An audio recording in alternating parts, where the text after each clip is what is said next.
Getting stuck at checkpoint after checkpoint in Division Rivals is frustrating. Whether you are wanting to get out of Division 10 or climb all the way into the Elite Division, we're going to show you what you need to do to climb the Division Rivals ladder quicker, and be sure to take our one game-changing tip on board. Each Rivals game is different. Each player is different. Some people will go for the meta plays, of course, but your job during the match is to figure out what your opponent is doing. Everyone has their own comforts. Some players like to finesse, some players like to drive the byline and look for the sweat balls across. Some players will defend super aggressive, and some will be more passive. You need to figure out their playstyle quickly. This way, you know what to expect against this exact opponent, as some people play the game so differently. When you start to read an opponent in attack and defense, it makes the game so much easier, as you already know what is coming. Now, you just have to act on it. But a big part of figuring out your opponent is knowing all the different types of tools and techniques players will use to attack, defend, and build up. You are already halfway there by watching this video. Watching videos, pro players, and players who are just simply better than you can give you the edge over your opponents, as you are consuming what are the meta type ways to play the game, and then expanding on your knowledge. One of the biggest mistakes I see people making when wanting to climb Division Rivals quickly and efficiently is focusing in on those checkpoints. If you are one game away, and you know you are one game away, you will find yourself going into that next match with that big expectation to win, which can put more pressure on yourself. Focus on playing the game that you are in and winning that match. It doesn't really matter if you're one game away or 3 games away from the next division or checkpoint. The divisions aren't going anywhere, so don't stress about it. We talk about the meta a lot in our videos, on Twitter, and on our Twitch streams. Which, by the way, if you're not following me on those platforms, make sure you do. The meta is what defines FC24. It shifts, it changes, and playstyles come and go. What you should do as a player is take elements of the meta and then bring it into your own game. For example, most people will tell you that crossing isn't meta or isn't fun to play.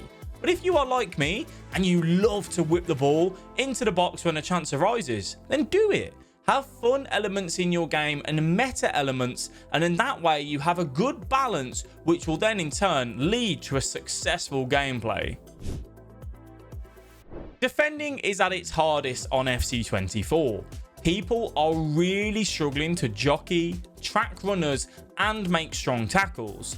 A few things you can do to really bolster that defense though is turning on advanced defending in your controller settings, using the shoulder barge to stop the byline drive, and then learning how to right stick switch so you can select players that are further away from you, and then not pulling your defenders miles out of position. When you keep numbers behind the ball and you have a good team shape, you make it super difficult for the opponent to break down. On the other end of the pitch though, being a great attacker will help your game leaps and bounds.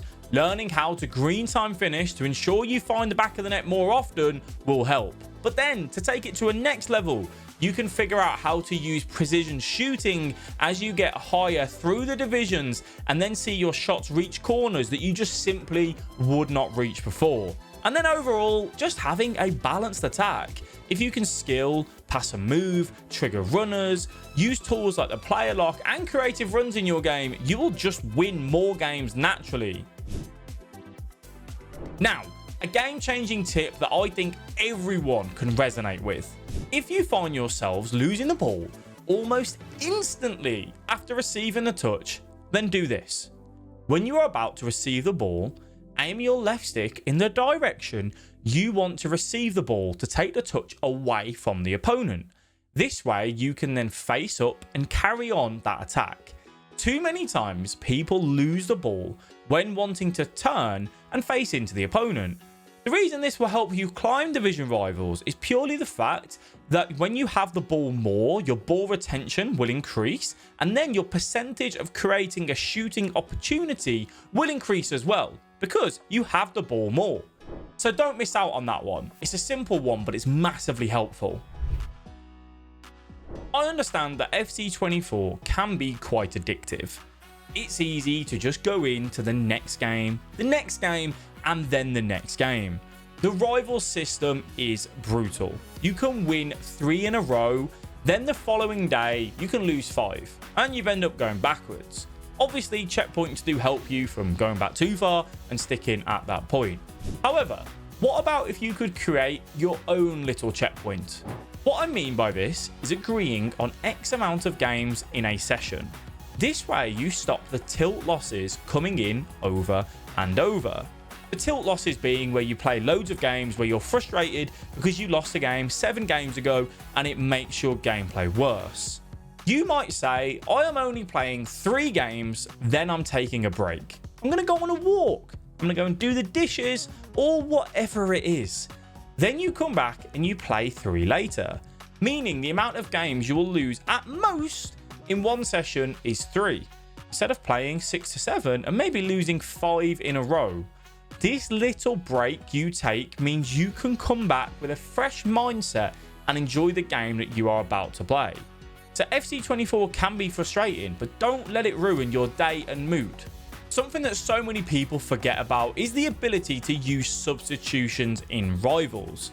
If something isn't going the way for you, change your tactics, change your formations, make use of the 5 substitutes that you have available on the game.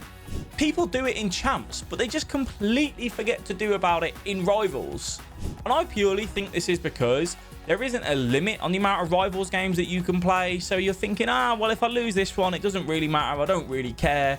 But if you can focus in on those games to get that win, make those tactical changes, bring on substitutes where needed, you will just win so many more games in division rivals.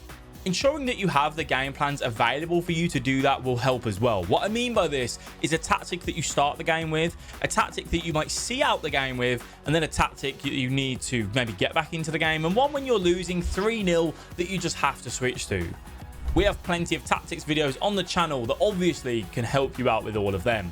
Throughout this video though, I spoke to you about attacking and defending on FC24. You can click either one of these videos for the thing that you think you are struggling with the most to improve at that area on the game.